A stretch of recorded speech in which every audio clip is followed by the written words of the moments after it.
सभी गुरु भाई बहन को हरि गुरु भाई का सदर प्रणाम।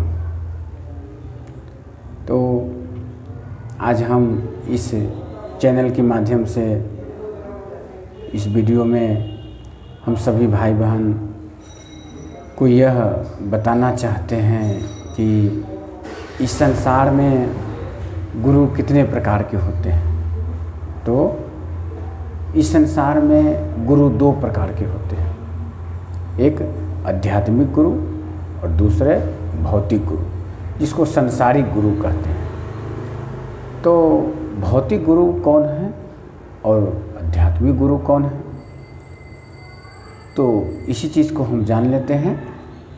भौतिक गुरु वो होते हैं जो हमें इस संसार के जीवन में कुछ सिखाते हैं, कुछ गुण, कुछ कला, कुछ टेक्निकल या जो कुछ भी हम अपने जीवन में किसी के माध्यम से सीखते हैं, उनको भौतिक गुरु कहते हैं। जैसे स्कूल में जो हमें टीचर पढ़ाते हैं वो हमारे गुरु हुए, जो हमें गाड़ी चलाना सिखाते हैं वो भी हमारे गुरु हुए, जो हमें किसी भी कार्य क्षेत्र में जो काम कराने की शिक्षा देते हैं, ज्ञान देते हैं, गुण देते हैं, कला देते हैं, उनको हम भौतिक गुरु होते हैं। तो इस संसार में हमारे जीवन में जन्म से लेकर मरण तक बहुत सारे गुरु होते हैं, असंख्य है, अनगिनत है, इसकी कोई लिमिट नहीं है। तो भौतिक गुरु का जो हमारे ऊपर देन है वह है कि किसी गुण, किसी कला को सिखा कर के दक्ष कर देना, यानी कि ट्रेंड कर देना, जिस कला से, जिस गुण से हम अपने जीवन में अपना जीवन यापन कर सके, अपना जीवन रोटी चलाने के लिए, पैसा कमाने के लिए या अपना जीवन क्षेत्र में विकास करने के लिए उस गुरु को दिया हुआ ज्ञान हमें काम देता है हर क्षेत्र में, हर जगह। और दूसरी बात आध्यात्मिक गुरु, तो आध्यात्मिक गुरु उसे कहते हैं जो हमारी आत्मा के गुरु हो, जो हमारे मन, बुद्धि, विचार, स्वभाव के गुरु हो। तो आध्यात्मिक गुरु इस संसार में एक ही है, जिनका नाम है शिव गुरु, क्योंकि गुरु का अधिकार सिर्फ शिव को ही प्राप्त है, इसलिए शिव गुरु ही हमारे आध्यात्मिक गुरु है। शिव गुरु आध्यात्मिक गुरु इसलिए है कि उन्होंने हमें ज्ञान से मन, बुद्धि, संस्कार को इस जीवन में जीने की एक कला सिखाते हैं। इस जीवन से हमें वह परिचित कराते हैं, परिचय कराते हैं।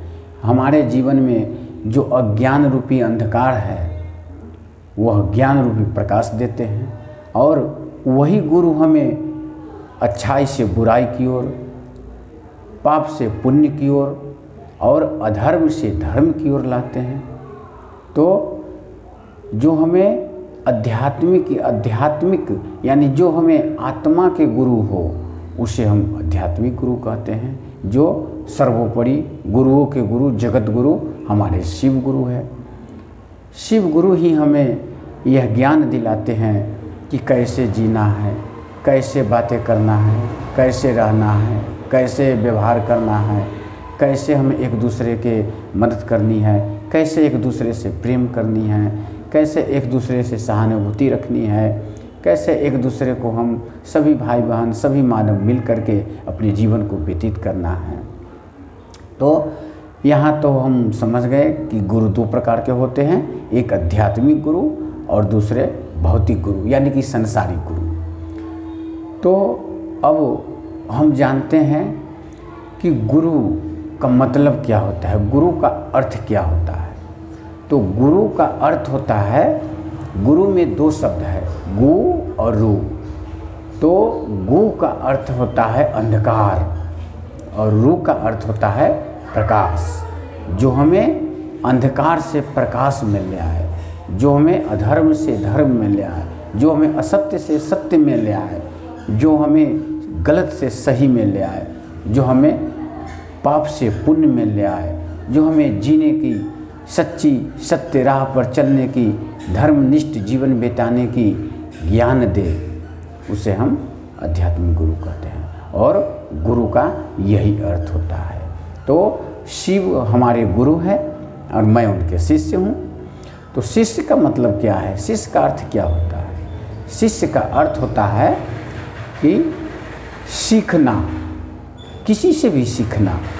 और हम शिष्य एक ही ये अपने आप में व्रत लिए हैं, प्रतिज्ञा लिए हैं कि जो भी सीखना है गुरु से ही सीखना है। शिव गुरु ही हमें सिखाएंगे।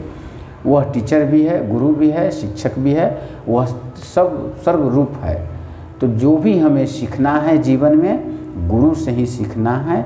और सीखने का जो प्रक्रिया है, सीखने के जो पैटर्न है, तो हम सुनकर भी सीखते हैं, देखकर भी सीखते हैं, और गुरु द्वारा बताए गए जो हमें ज्ञान मिलता है वह हम किसी माध्यम से सुनकर, देखकर, लिखकर, पढ़कर ही सीखते हैं। तो सीखने, क्योंकि गुरु कभी, शिव गुरु कभी किसी के समक्ष या किसी के आमने सामने आकर नहीं सिखाते। वो किसी न किसी को माध्यम बनाते हैं, किसी महापुरुष को, किसी ज्ञानी को, किसी बुद्धिजीवी व्यक्ति को। जैसे हमारे साहेब भैया को शिव गुरु ने दर्शन दिए और उन्हीं को वो 3 सूत्र दिए, और उन्हीं के माध्यम से हम सभी भाई बहनों का 3 सूत्र मिला है। तो किसी न किसी माध्यम से हमें शिव गुरु आध्यात्मिक जागृत कराते हैं, आध्यात्मिक ज्ञान देते हैं, अपने आत्म का बोध कराते हैं कि मैं कौन हूँ, मैं कहाँ से आया हूँ, मैं क्यों आया हूँ। ये सारे आत्मज्ञान जो है, आध्यात्मिक ज्ञान जो है, ये सिर्फ हमारे शिव गुरु ही हमें प्राप्त कराते हैं, हमें देते हैं। और जब तक हमारे जीवन में शिव गुरु की दया न हो, तब तक हमारे उनकी ज्ञान की प्राप्ति नहीं होती, उनकी दया की प्राप्ति नहीं होती। वही दया बरसाते हैं तो हम लोग उनके चरण में, उनके शरण में, उनके दरबार में बैठ करके और उनको ध्यान करके उनसे कुछ ज्ञान प्राप्त करते हैं। तो ज्ञान, इस संसार में ज्ञान भी बहुत प्रकार के हैं। भौतिकवादी ज्ञान भी है, आध्यात्मिक ज्ञान भी है। तो जो हमें इस संसार में, जिस ज्ञान से हम अपना जीवन रोटी चला सकें, अपना जीवन को व्यतीत कर सके, अपनी गुजर बसर कर सके, उसको भौतिक ज्ञान कहते हैं। और जिस ज्ञान से हमें इस संसार में रहते हुए अपने आत्मा के लिए, अपनी मोक्ष प्राप्ति के लिए, स्वर्ग प्राप्ति के लिए, शिवलोक को प्राप्ति के लिए जो हमें ज्ञान मिलता है, जो हम ज्ञान लेते हैं, वो हमारे शिव गुरु देते हैं। और शिव गुरु हमारे जगत गुरु है, वो तो गुरुओं के गुरु है, आध्यात्मिक गुरु है। और शिव गुरु में एक और विशेषता है कि शिव गुरु हमें आध्यात्मिक ज्ञान भी देते हैं और भौतिक ज्ञान भी देते हैं, क्योंकि वह जगत गुरु है, वह देवों के देव है, वह महादेव है। इसलिए वो हमारे जीवन के साथ भी है और जीवन के बाद भी है। जब तक हमारे जीवन है, जब तक हमारी ज़िंदगी है, तब तक हम अपना शिव गुरु की दया से अपना जीवन व्यतीत करते हैं, अपने परिवार में, अपने बाल बच्चों के साथ, अपने माता पिता के साथ। और फिर सारे जीवन व्यतीत करके अंतोगत्वा जब हम यहाँ यह मृत्यु भुवन छोड़ करके जब शिव लोक को प्राप्त होते हैं, तो वहाँ हमारे शिव गुरु सद्गति देते हैं, मोक्ष देते हैं, अपने चरण में स्थान देते हैं और शिव लोक को प्राप्ति कराते हैं। तो यह वीडियो आप लोगों को कैसा लगा? अगर अच्छा लगे तो सब्सक्राइब कीजिए, कमेंट कीजिए और शेयर कर दीजिए और बेल आइकन बटन ज़रूर दबा दीजिए, ताकि हर वीडियो इसी तरह आप लोगों के पास पहुंचता रहे और शिव गुरु की दया से हम सभी भाई बहन कुछ ज्ञान को प्राप्त कर सकें। जो अनजान है वह जान लेते हैं। चलिए, इसी वक्तव्य के साथ हम अपना बात समाप्त कर रहे हैं। हर हर महादेव।